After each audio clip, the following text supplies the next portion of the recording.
Jean-Pierre Ferramus a 35 ans quand il se présente en 2008 sur la liste du maire sortant et il ne s'attend pas à ce qui va se passer le soir des élections. J'ai obtenu donc 313 voix et donc j'ai été élu au premier tour.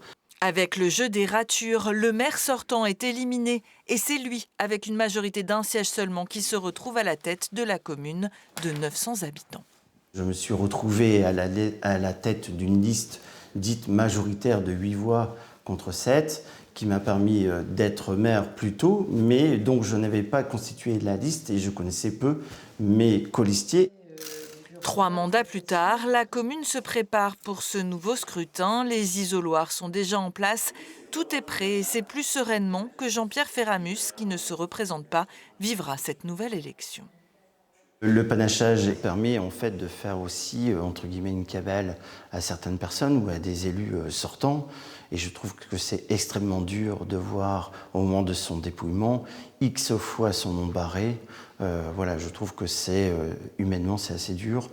Dans cet autre village des Flandres aussi, on se prépare. Voici le support de communication qui a été transmis par les services de l'État aux communes de moins de 1000 habitants. Le panachage a déjà créé des surprises en 2020 avec une majorité d'un siège et une opposition très hostile.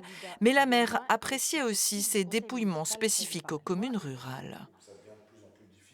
Ça sera beaucoup plus rapide. À la liste, oui. À la liste, là où on devait dépouiller candidat par candidat, ce qui n'était pas inintéressant non plus de compter parce que malgré tout on retirait un nombre de voix par personne, par candidat et quelque part ça c'était parlant aussi. Pour moi j'ai ce principe, ce sont les urnes qui parlent. Hein. Chez les électeurs aussi, ce changement est diversement apprécié.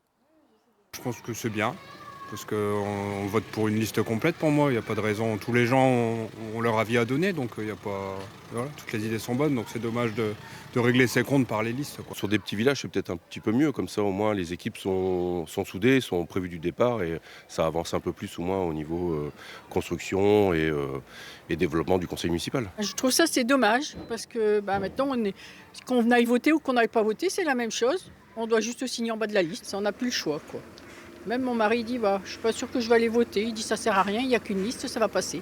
Traditionnellement, les villages connaissent peu d'abstention. L'enjeu, c'est donc que ce nouveau mode de scrutin ne change pas la donne.